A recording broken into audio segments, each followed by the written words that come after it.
Boa tarde, meu nome é Simone Soares Lima, eu sou alergologista e imunologista e vamos conversar hoje sobre a varíola dos roedores, monkeypox.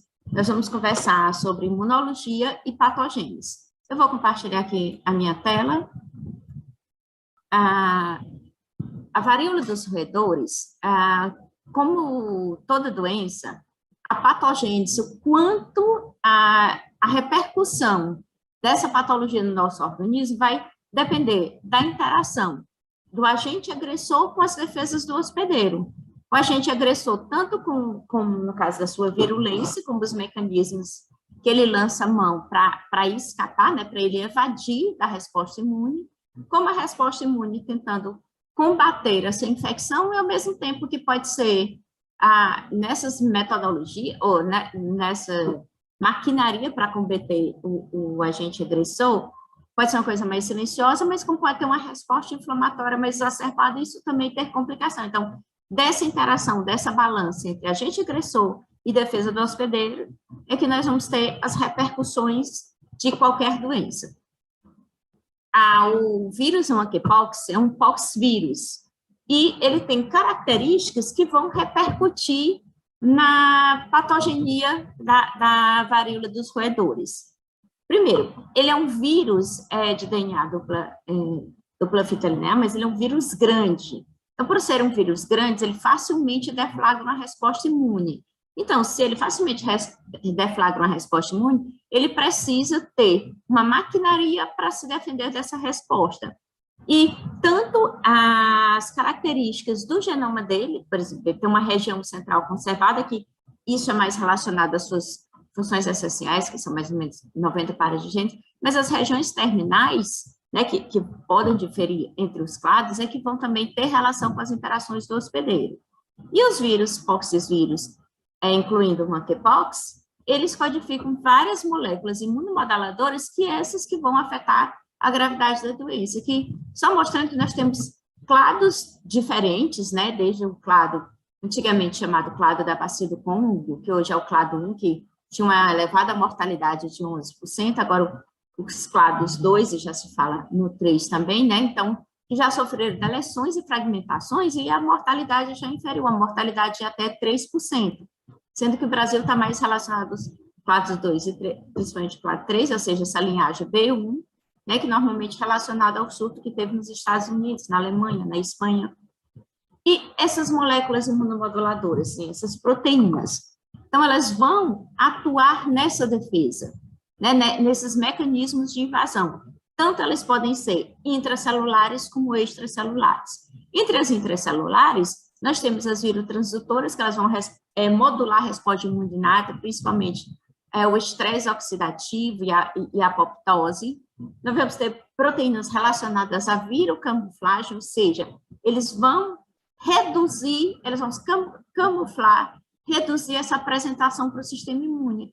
Eles vão fazer uma regulação negativa do complexo principal de contabilidade classe 1 e também em relação a linfócitos T, CD4, então são mecanismos também de evadir do sistema imune, enquanto as proteínas imunomoduladoras extracelulares estão principalmente relacionadas a um mimetismo, chama viromimetismo. Então, a gente tem as viroreceptoras, que elas vão fazer o bloqueio competitivo com citocinas, ou seja, bloqueia e impede a ação daquela citocina, e as virocitocinas que vão fazer imitações virais dessas citocinas, quimiocinas e fatores de reconhecimento. Então, são formas que o monkeypox utiliza para evadir do sistema imune. Então, quando temos uma infecção, no caso, uma infecção viral, primeiro nós temos a resposta imune inata, que é a resposta já prontamente lá, já está pronta, só com a resposta inespecífica. Então, a resposta, principalmente para vírus, nós vamos ter um aumento importante de interferons do tipo 1, né, que é a considerada citocina antiviral. Nós temos um aumento importante das células NK e células natural killer, e com isso, com esse aumento da resposta imune inata, a gente já consegue fazer um controle parcial da resposta viral. E aí também prepara o ambiente para resposta imune específica, ou resposta imune adaptativa, principalmente com anticorpos e linfócitos T citotóxicos, linfócitos T CD8, linfócitos T citolíticos. Então, só mostrando um pouquinho, o interferon, né, ele faz estado antiviral, esse bloqueio à entrada do vírus, células natural killer que vão tanto servir para a expressão de mais interferon, como também fazer o killing das células infectadas com vírus, e a resposta imunoadaptativa, tanto pela neutralização via anticorpo, também tem a ação do complemento atuando, né, nessa opsonização e também nas citocinas inflamatórias, e o killing a morte da célula infectada por linfócitos TCD8, ou linfócitos T citolíticos. Então, a gente sabe que na resposta imunológica ao vírus monkeypox, os monócitos são o primeiro alvo. Então, a gente tem estudos experimentais bem vistos, assim, que eles têm um pico entre 4 e 6 dias, né, dos monócitos, e tem um papel crítico nesse controle da patogênese local e no dano tecidual. Mas, infelizmente, eles não conseguem prevenir a disseminação. Até estudos que apontam se eles não seriam até carreadores, funcionar como um cavalo de Troia, né, pela fácil disseminação, eles também ajudarem a levar o vírus, mas outros estudos não comprovam isso, então é uma importante ação na resposta imunológica dos monócitos. De forma semelhante às células natural killer, né, aqui nós temos 6 cepas com os controles, então você vê esse aumento expressivo das células NK após a partir do 4º dia, né, então tem um pico no 7º dia e depois já tem uma queda, mostrando essa resposta rápida, mas, como eu falei, que o monkeypox tem formas de tentar evitar que a infecção seja abatida, ou seja, que ele consiga sobreviver. Então, há um aumento importante ao mesmo tempo que há um aumento importante de células natural killer no sangue, como em linfonodos, é visto que há um comprometimento dessa citotoxicidade e da secreção de citocinas pelas células NK. Então, o que foi visto? Apesar desse aumento importante, aqui esse CD107 é um marcador de citotoxicidade de células NK. Então, o que a gente viu? Aqui o controle, né, que é esse quadradinho, o outro é o monkeypox. Você vê que a expressão desse marcador está bem diminuída em relação aos controles. Então, a gente sabe que o monkeypox diminui a citotoxicidade de NK, diminui a expressão de interferon, aqui o controle, aqui o vírus, tanto na dupla negativa como CD16, que é o marcador de NK, diminui a expressão de TNF-alfa pelas células NK, ou seja, são citocinas que são secretadas. O interferon, como a gente sabe, essa ação antiviral, TNF, uma citocina inflamatória importante. Então, só mostrando a importância, assim, desses mecanismos de escape do monkeypox. Apesar dele ativar uma resposta imunológica de uma forma exacerbada, ele também tem artimanhas para escapar do sistema imune. E isso é bem visto nesse tipo de camundongos, né, que eles têm baixo número de células NK, né, eles têm uma pior resposta, a infecção é mais agressiva. Interferon gama, a importância dele, deixa eu ver se eu consigo tirar essa é bem importante para a resolução da infecção. Aqui foi um estudo experimental, né, que foi visto com o vírus, vacínio-vírus, né, que a patogênese é muito semelhante à patogênese da monkeypox. Então, foi visto que o interferon é importante para a resolução dessa infecção respiratória, que ele é produzido tanto por NK como os linfócitos T e CD8, e que ajuda a replicar, ajuda a limitar essa replicação viral, além de prolongar a vida no estudo experimental dos camundongos que foram infectados com vacínio-vírus. Então, o que a gente viu aqui nesse estudo? Foi colocado aqui só células NK, e aqui fez um anticorpo anti-interferon.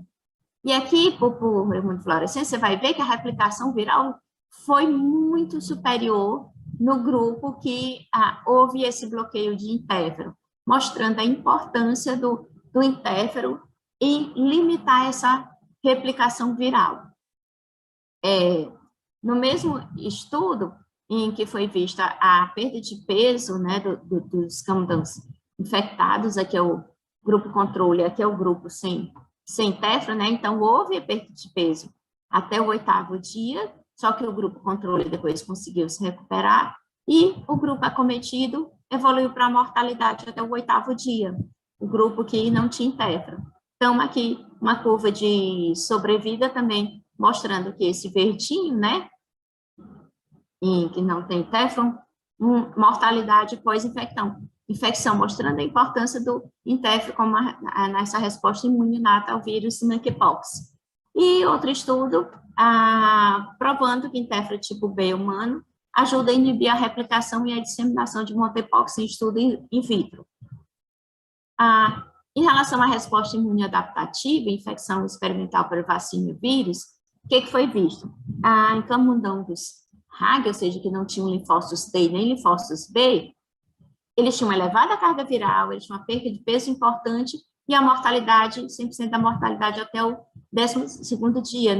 Então, nesse mesmo estudo, quando se adicionava CD8, observava que, né, sem adicionar CD8 nesse grupo de camundongos, não havia essa mortalidade.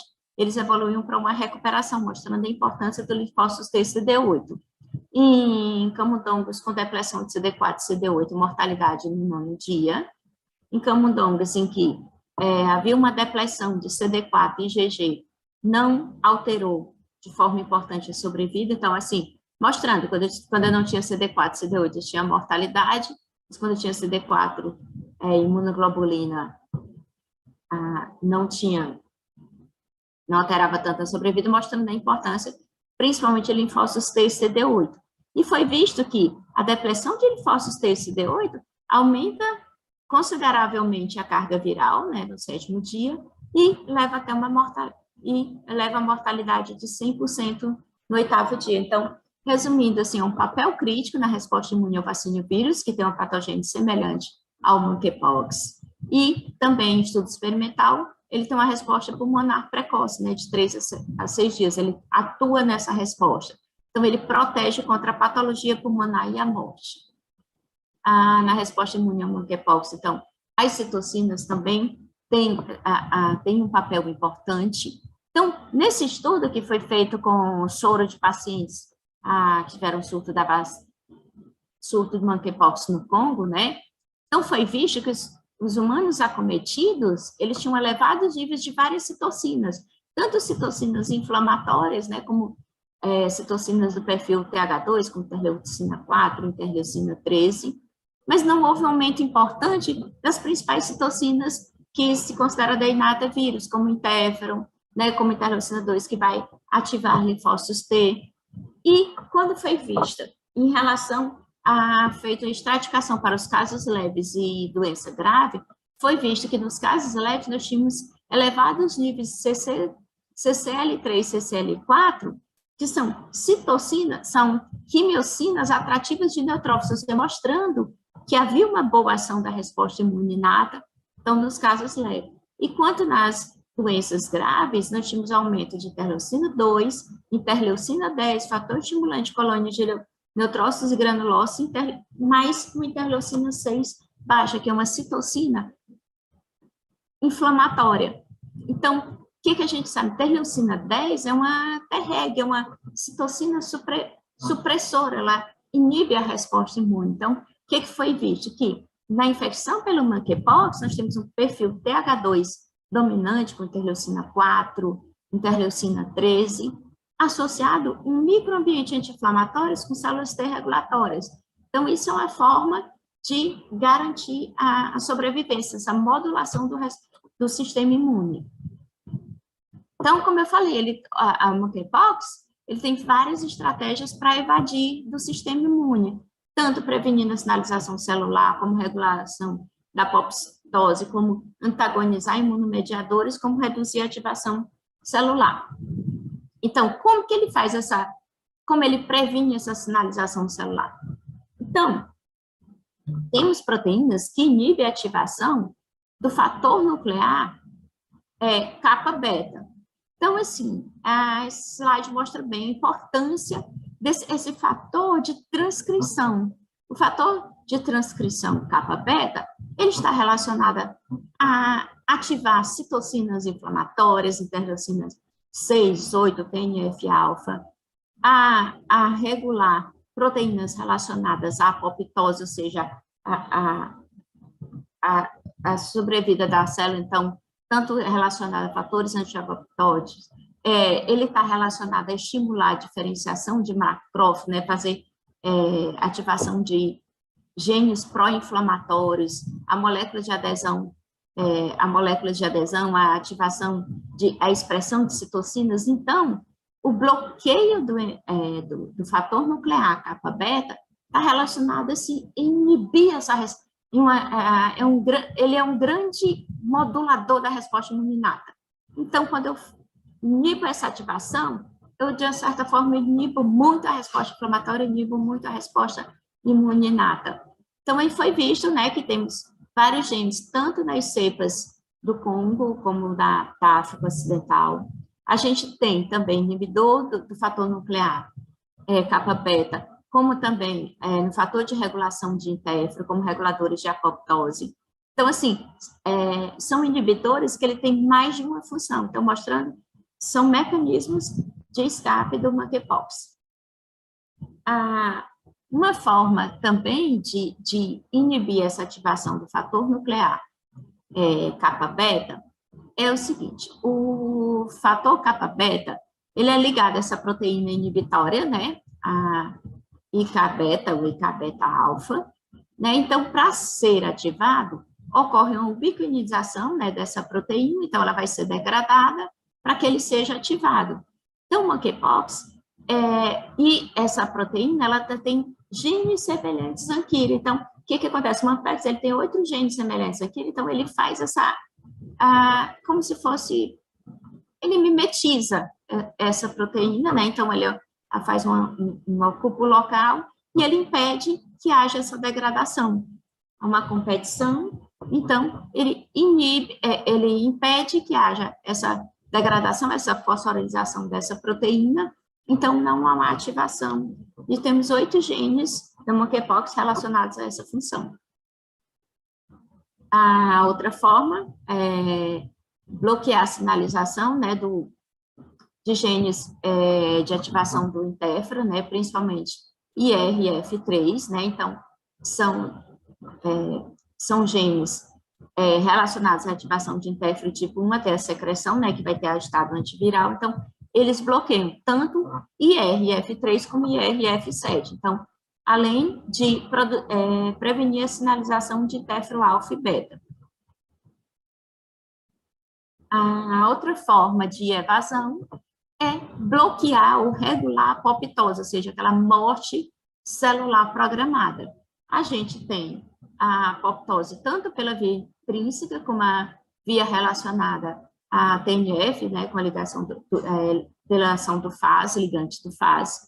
Então, o que acontece durante a infecção viral? Né? Ocorre a infecção viral, isso estimula essas proteínas BH3, né, que são proteínas que vão estar sobrevida à apoptose, primeiro a BAC e a BAX. Isso, o que acontece? Vai ativar a mitocôndria, desregular, né? Você vai fazer essa quebra da mitocôndria, com essa quebra da mitocôndria, vamos liberar citocromo 6 e vamos ativar a caspase. Com essa ativação da caspase, eu vou induzir a apoptose. Eu vou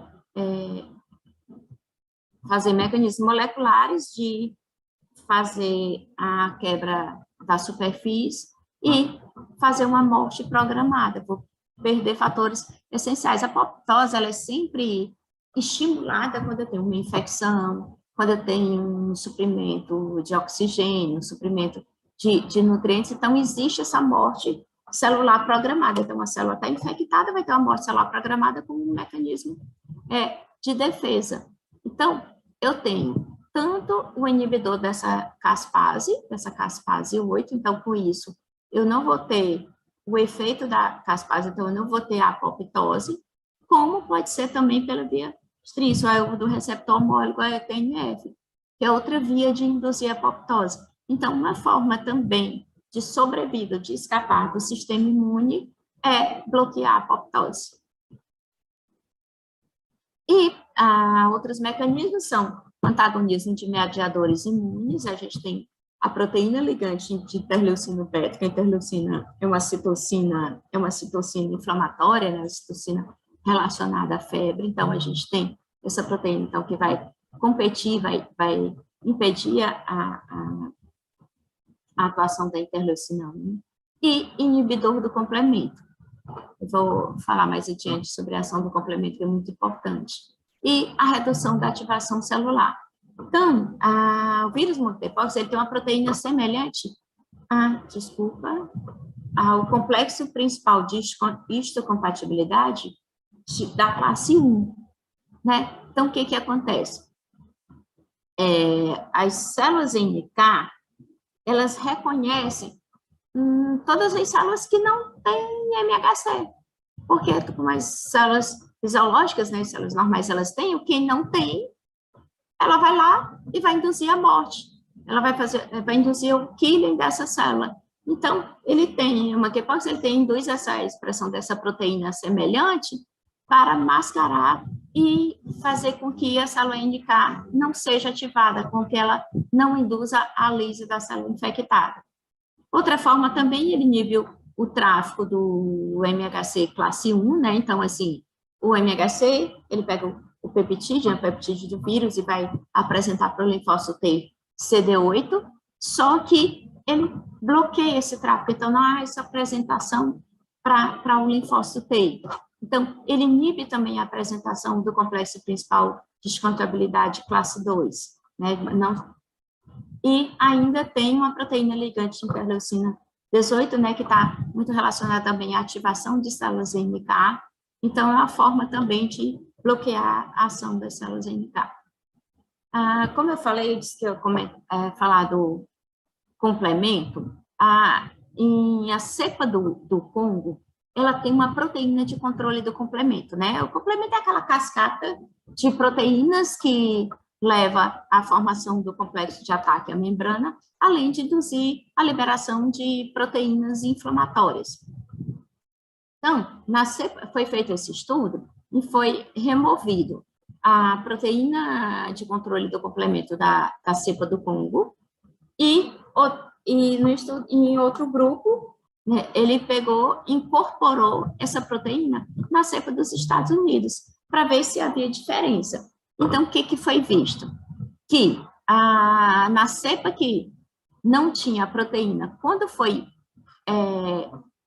incluída essa proteína de controle do complemento, a sintomatologia foi mais precoce, já começou aqui já no 6º dia, né, com esse edema nasal. Então, houve alteração na manifestação da doença, mas não teve grande diferença, não teve alteração da mortalidade. Mas, quando ele fez o contrário, ele pegou a cepa do Congo e tirou essa proteína de controle de complemento, ou seja, essa proteína que inibia o complemento, tanto essa daqui, a sintomatologia foi mais tardia, né? A outra começou com 6 dias, ela já com 8 dias, como ela reduziu a mortalidade, reduziu a carga viral. Aqui a gente pode ver aqui a mortalidade aconteceu até o 16º dia, né? Não, desculpa, aqui a perda de peso foi 17% na cepa original, na que você tirou a proteína inibitória do complemento, só foi 8%, enquanto a mortalidade foi 100% no grupo da cepa do Congo, que tinha um complemento, quando eu tirei essa proteína, a mortalidade foi 0. Nessa dos Estados Unidos, adicionando a proteína inibitória do complemento, não alterou a mortalidade, continuou 50%, igual à cepa original. Então, como é que acontece essa imunopatogênese? Então, a gente tem a transmissão entre humanos, né? por gotículas respiratórias, superfície sobre objetos contaminados até por lesões mucosas. Então, ocorre a entrada do vírus e já é bem visto, primeiro, essa replicação viral na porta de entrada, seja na orofaringe, na mucosa respiratória. Depois, essa carga viral drena para linfonodos locais, né? E começa a acontecer a viremia primária. Depois, ocorre essa expansão, né, via linfonodos para os órgãos linfóides distantes, por exemplo, do baço. Então, uma segunda replicação viral. Então, tudo isso, essa entrada do vírus, essa presença de linfonodos, essa presença de vírus nos linfonodos locais, a viremia primária ainda acontece no período de incubação, nos primeiros 7 a 21 dias. Pode variar de 7 a 21 dias, normalmente 2 semanas. E aí, depois ocorre uma segunda viremia, a gente chama de viremia secundária, e aí ocorre a disseminação viral para a pele, órgãos terciários, que a gente já tem, e as manifestações clínicas, manifestações cutâneas, a febre, a linfadenomegalia, isso já no estágio prodômico. Então, aqui, só mostrando a mesma coisa, a entrada do vírus, né, pelas células dendríticas, células infectadas, então, essa drenagem para os órgãos linfóides locais, até depois acontecer a viremia primária, para depois a viremia secundária espalhar para todo o corpo. Aqui, em estudo experimental, dá para a gente também confirmar esses dados. Então, o que acontece? Nos primeiros 5 dias, o que a gente vê? Essa replicação primária na cavidade nasal, ou seja, ocorre essa viremia primária transitória, depois é uma semeadura dos órgãos iniciais, 5 a 8 dias, lá para 9 a 10 dias eu tenho uma viremia secundária, e depois o vírus em outros órgãos, né? Até lá para 11, até 13 dias. Então, foi visto que nesses primeiros 3 dias eu tenho DNA viral em subpopulações de tecidos, na cavidade nasal e em linfonodos, ou seja, a entrada do vírus. Então, tem na porta de entrada, tem os linfonodos locais nos primeiros 5 dias, depois ocorre a viremia primária, então a maioria dos tecidos já se torna positiva, né, quando já tem vírus viáveis detectáveis, depois eu tenho a viremia secundária e vai esse espalhamento, para eu já ter anticorpo viral lá para 12 dias, né.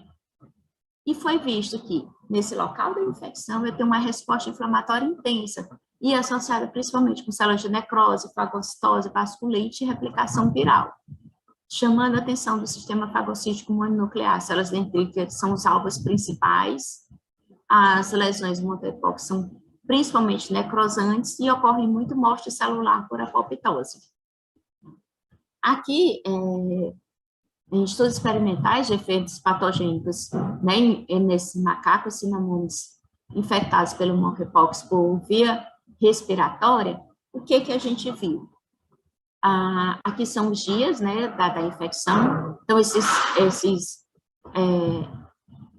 espécimes, eles houve, não te digo eutanásia, houve a morte deles no 2º, no 4º, no 6º, em cada grupo.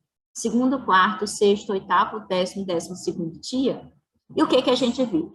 Que no 2º dia eu já tinha uma diminuição de linfócitos T, CD3, CD4, CD8, linfócitos B, células NK e monócitos. No 4º dia ainda estava diminuída essa população imune, né? Mas os monócitos começaram a ficar elevados. No 6º dia, uma segunda redução dos linfócitos T, e no 8º dia, um aumento de linfócitos T, principalmente CD8 e de monócitos, assim, já mostrando uma resposta imune adaptativa presente. Então, assim, estudo experimental, a gente mostra a importância da resposta imune. No 10º dia, aumento importante de linfócitos T, CD8, então, do 8º dia em diante, eu tive uma resposta inata bem exacerbada. Nos sintomas clínicos, então, primeiro houve acometimento do pulmão, né, porque foi inalatório, depois a amígdala já foi detectada no 4º dia, depois, no 8º dia, eu já tinha mais de 8 órgãos com vírus detectado, né, e depois houve aquela diminuição, né, aumentou no sangue no 10º dia, para já ter uma diminuição lá para o 12º dia. E, em relação às citocinas, foi visto um aumento importante de interferon, de interleucina 6, interleucina 1 em vários dias, com um pico no 8º dia. Então, assim, mostrando essa resposta inflamatória. As alterações laterais da monkeypox, a gente tem poucos dados, né? Tem do surto dos Estados Unidos, então 37 casos, 21 analisados. Então, o que se viu de alteração? Uma leucocitose em 45% dos pacientes, uma leucopenia em 35% dos pacientes, aumento de aminotransferases, ou seja, mostrando uma alteração hepática em até mais de 50% dos casos, e uma diminuição da albumina, também mostrando um comprometimento hepático. No surto, pacientes da Nigéria, em 21 casos, mas só foram analisados 8, foi visto também trombocitopenia, ou seja, queda das plaquetas, não houve alteração de hemoglobina, de leucócitos, nem de neutrófilos. E um paciente de Israel que tinha viajado para a Nigéria, também foi detectada uma trombocitopenia e uma hepatite leve.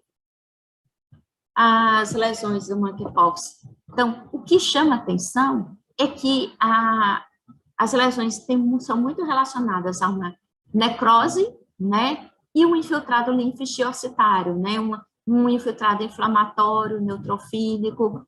Então, nas lesões papulares, a gente tem a catose, a gente tem necrose individual de queratinócitos, mas você tem esse infiltrado linfocitário. E nas vesiculares, a gente já tem aumento de eosinófilos e neutrófilos também, mas já tem características tanto de vasculites como de inclusões virais.